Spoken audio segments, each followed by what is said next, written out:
Episode 339, Wet, Wet, Wet. This is The Change Underground. I'm your host, John Moore. Decarbonise the air, recarbonise the soil. Rewetting peatlands is an important way to fight climate change, to help reduce greenhouse gas emissions and allow carbon to be stored in the soil. In a study in Ireland, researchers compared a rewetted peatland with a drained area. They looked at how much carbon was released or stored in both places over 5 years.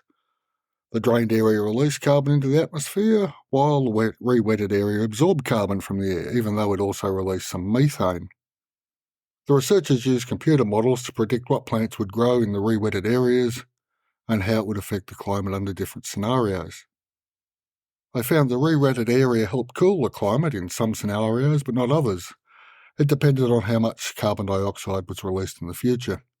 Overall, the study showed that rewetting drained peatlands quickly is important, helps reduce carbon emissions, allows for carbon storage, and can help cool the climate. That's a summary from the extract for carbon and climate implications of rewetting a raised bog in Ireland, first published on the 29th of July 2022 in Climate Change Biology. Rewetting and many of the other actions we will need to take requires a change in mindset before action. This quote from the Irish Times, 2nd of April 2023 by Ian Burke Kennedy, entitled, take a deep breath for this one, Ireland is undertaking one of Europe's largest environmental projects, but farmers fear its effects. Quote, it's perhaps the biggest reverse engineering project ever undertaken by the state. Borden and Moyna, set up in 1946, spent the first 80 years of its existence draining the bogs to extract peat. It will spend the next 2 decades, perhaps more, rewetting them in an attempt to reverse the process it was set up to exploit. The vault phase can't come quickly enough. About 75% of the raised bogs here have already been destroyed by peat cutting, afforestation and reclamation for agriculture. They once covered a significant swathe of the Irish Midlands, about 310,000 hectares, stretching across Offaly, Westmeath, Longford, Laois, Roscommon, Tipperary and into parts of Galway and East Mayo. End quote.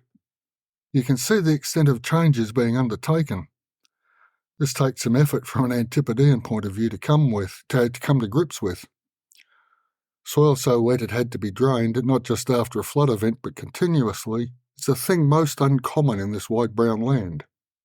On our first trip to Ireland, we stayed in a farmhouse in County Clare just out of Lahinch, and I went looking for the broken plumbing. I could hear water running constantly. It was a confronting thing to come face to face with the reality of continuous drainage I'd read about in John Seymour's Complete Book of Self-Sufficiency. But there it was. Water flowing out of paddocks at a fair clip. And this mindset of drainage reversal, in peatlands at least, is a difficult thing for those used to its opposite. From Seymour, quote, you can tell wetland even in a dry summer by the plants growing on it. They all give away the fact that although dry in summer, it will be wet and waterlogged in the winter and should be drained, end quote.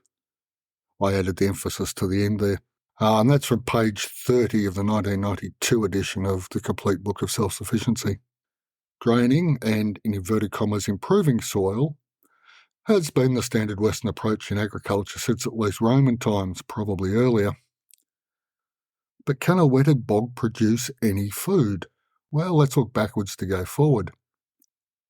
From Des Keenan's book on Irish history comes a quote from Chapter 8 of Pre-Famine Ireland. Quote, the traditional Irish cow was small and black like the Welsh or Kerry breeds.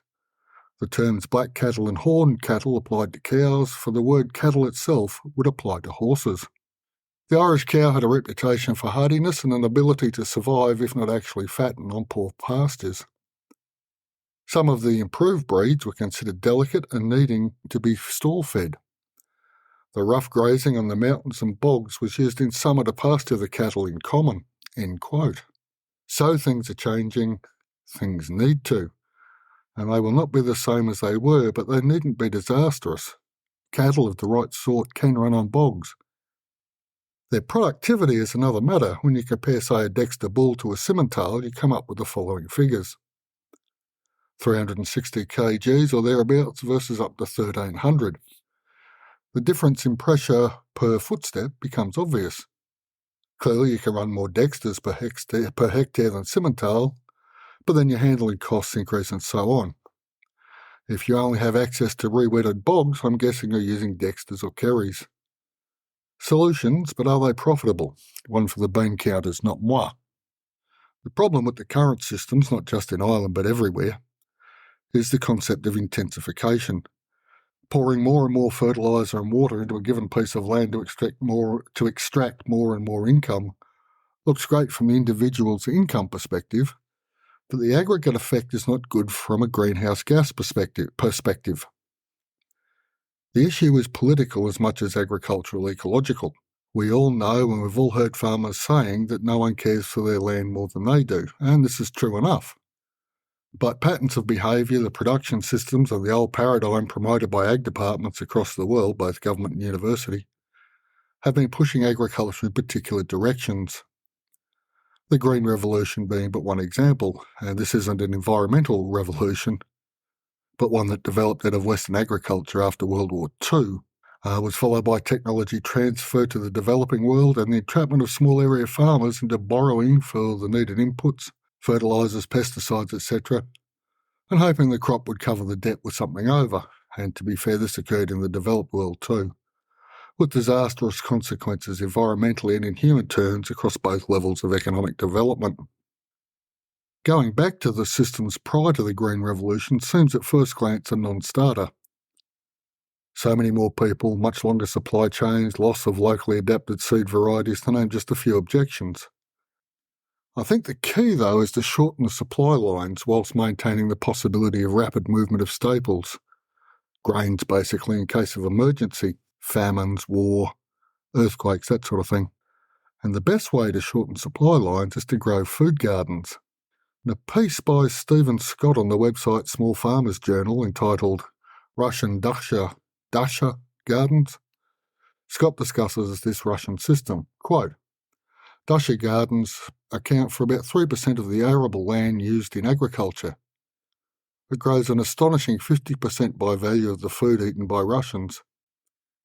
According to official government statistics in 2000, over 35 million families, that's approximately 105 million people, or 71% of the population, were engaged in this form of gardening. These gardens provide 92% of Russia's potatoes, 77% of its other vegetables, 87% of the berries and fruit, 59% of its meat, and 49% of the milk produced nationally. And there are several studies that indicate these figures may be an underestimate, as they don't take into account the self-provisioning efforts of wild harvesting or foraging of wild-grown plants, berries, nuts and mushrooms, as well as fishing and hunting that contributes to the local food economy. End quote. I understand this production may be a matter of necessity given the, shall we say, complex political and economic history of the Russian state in its many forms, but the productivity is impressive. Fukuoka methods would significantly reduce the workload involved. The skill set to achieve these sorts of numbers is relatively easy to impart, especially when compared to industrial agriculture. The bonus would be, even if we take the 3% of arable and triple it, 91% is available for the restoration of biodiversity, soil carbon sequestration, reforestation and wind/solar farms. I realise these are just back-of-the-envelope calculations, but I think they hold true enough. Rewetting the boglands of Ireland may be one of the first major steps in saving humans from our own unintended consequences. Decarbonise the air, recarbonise the soil. Thank you all for listening. I'll be back next week. This has been a JM Podcasting Services production. Link in the show notes.